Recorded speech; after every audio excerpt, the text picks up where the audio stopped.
बिस्मिल्लाहिर्रहमानिर्रहीम। अस्सलाम वालेकुम। Welcome back to Edify Islamabad Al Muflihun. Hope you are all fine.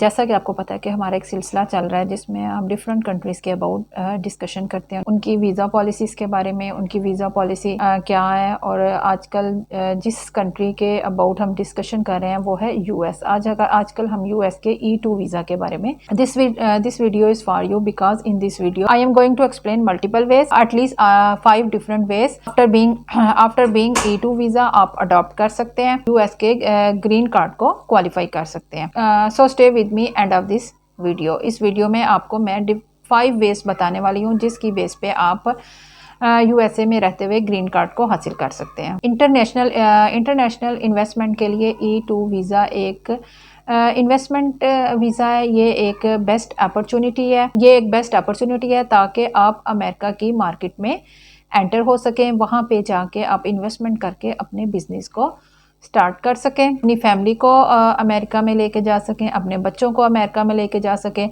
उनको वहाँ पे आप सेटल कर सकें और सोशल टाइप बिल्ड कर सकें। As a long term any future plan for any international investor आपका कंसर्न यही होता है कि ग्रीन कार्ड की तरफ E2 वीज़ा के बाद आप कैसे जाएंगे, अपनी फैमिली के लिए ग्रीन कार्ड को कैसे हासिल करेंगे, या यूएस इमिग्रेशन है, यूएस सिटीजनशिप है, आप इसका जो नेचुरल प्रोसेस है वो कैसे करेंगे, आप ग्रीन कार्ड को कैसे ऑब्टेन करेंगे, वहाँ पे रहते हुए आप कैसे ग्रीन कार्ड को क्वालिफाइड करेंगे। तो इस वीडियो में आपको मैं 5 डिफरेंट वेज बताने वाली हूँ जिसकी बेस पे आप वहाँ पे रह के ग्रीन कार्ड को हासिल कर सकते हैं या ग्रीन कार्ड के लिए आप क्वालिफाइड कर सकते हैं। E2 investment visa by default एक नॉन इमिग्रेंट वीज़ा है। So the good news is there are 5 multiple way जिसकी बेस पे आप E2 वीज़ा की बुनियाद पर आप ग्रीन कार्ड के लिए क्वालिफाइड कर सकते हैं। तो इसके लिए सबसे पहले जो चीज़ आती है वो आती है EB-5 वीज़ा। EB-5 वीज़ा आप देखते हैं, EB-5 प्रोग्राम ये जो वीज़ा है ये भी इन्वेस्टमेंट बेस पे है। जब आप E2 बिज़नेस वीज़ा को स्टार्ट करते हैं, वहाँ पे E2 बिज़नेस वीज़ा करते हैं,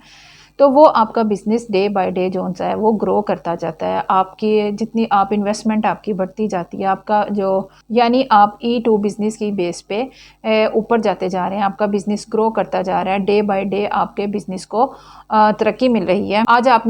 जैसा कि आज आपने एक छोटा बिज़नेस स्टार्ट किया, with the passage of time आप अपने बिजनेस को ग्रो करते जा रहे हैं, आपका बिजनेस ऊपर से ऊपर जाता जा रहा है, सर्टेन अमाउंट इन्वेस्टमेंट बेस पर लेके जाते हैं। तो इसकी बेस पर आप EB-5 कैटेगरी को फॉलो कर सकते हैं और EB-5 कैटेगरी को फॉलो करते हुए आप वहाँ पे ग्रीन कार्ड को जो है वो क्वालिफाइड कर सकते हैं।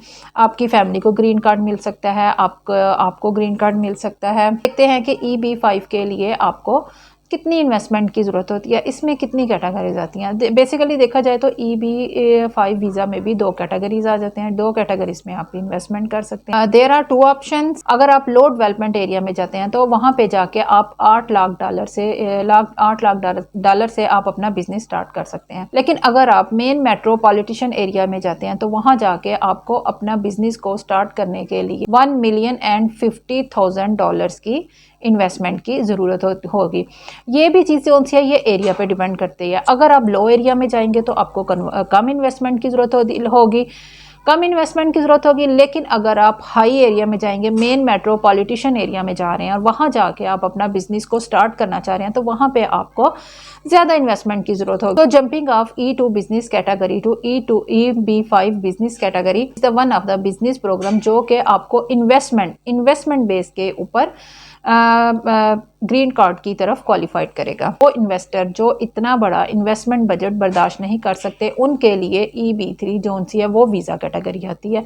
वो EB-3 प्रोग्राम के तहत वहाँ पे ग्रीन कार्ड हासिल कर सकते हैं, अपने स्पाउस के ज़रिए वहाँ पे रह के वो ग्रीन कार्ड हासिल कर सकते हैं। इस तरह वो इन्वेस्टर जो इतना बड़ा इन्वेस्टमेंट बजट जो है वो अफोर्ड नहीं कर सकते, उनके प्लान में ये नहीं है, उनकी कैपेसिटी इतनी नहीं है कि वो इतनी ज़्यादा इन्वेस्टमेंट करके वहाँ पे ग्रीन कार्ड के लिए क्वालिफाइड कर सकें, तो उनके लिए एक बेस्ट अपॉर्चुनिटी है, एक अल्टरनेटिव वे है जिसको वो इख्तियार करके वहाँ पे रह के ग्रीन कार्ड के लिए वो क्वालिफाइड कर सकते हैं। वो है EB-3 प्रोग्राम के तहत। अब देखते हैं EB-3 प्रोग्राम में क्या आता है। EB-3 में आप मेन एप्लीकेंट के तौर पे या स्पाउस में कोई भी आ सकता है। स्पाउस में आपके हस्बैंड आ सकते हैं, या अगर आप फीमेल हैं तो या मेल हैं तो आपकी वाइफ आ सकती है, यानी दोनों में से कोई भी जोन सी है, एक वहाँ पे बेस्ट जॉब कोई कर रहा है, कोई दोनों में से कोई भी है, किसी एक के पास स्किल बेस्ड लेबर वीज़ा है, किसी उनके पास कोई यानी कि कोई स्किल है, शेफ का उनके पास वीज़ा है, या केयर गिवर का वीज़ा है, या ऑफिस वर्क का कोई वीज़ा है, या रिटेल की कोई जॉब, वो कोई भी ऐसी स्किल जो आपके पास है जिसकी बेस पे आपको अमेरिका में रह के वहाँ पे जॉब मिल सके।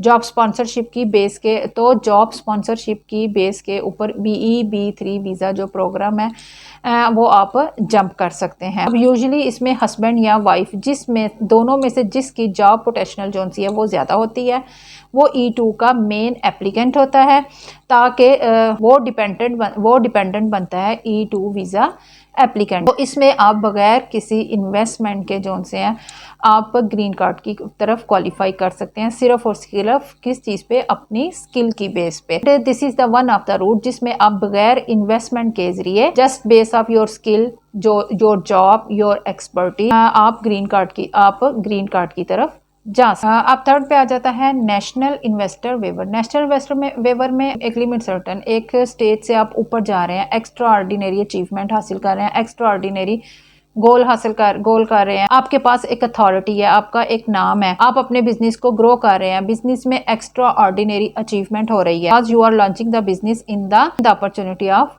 लैंड। अगर आप मैसिव लेवल से ऊपर जा रहे हैं, आप अपने बिजनेस को ग्रो कर रहे हैं, बिजनेस एक सर्टन लेवल से ऊपर जा चुका है, आप डे बाय डे आप अपने बिजनेस को ग्रो कर रहे हैं, एक्स्ट्रा ऑर्डिनरी ग्रोइंग है, आप एक सर्टन प्रोफाइल से एक्सीड कर जाते हैं, तो आप नेशनल इंटरेस्ट वेवर में इस स्टेज पर होंगे, जो अमेरिका की नेशनल इंटरेस्ट के लिए एक बहुत इंपॉर्टेंट रखता है। तो आपको EB2 या नेशनल इंटरेस्ट वेवर की बेस पे ग्रीन कार्ड जो है वो मिल सकता है, आप ग्रीन कार्ड की तरफ क्वालिफाई कर सकते, और ये आपको विदाउट एनी स्पॉन्सरशिप भी मिल सकता है। इसके अलावा एक छोटा businessman, because everybody can not go to this stage and every can not qualified the green card.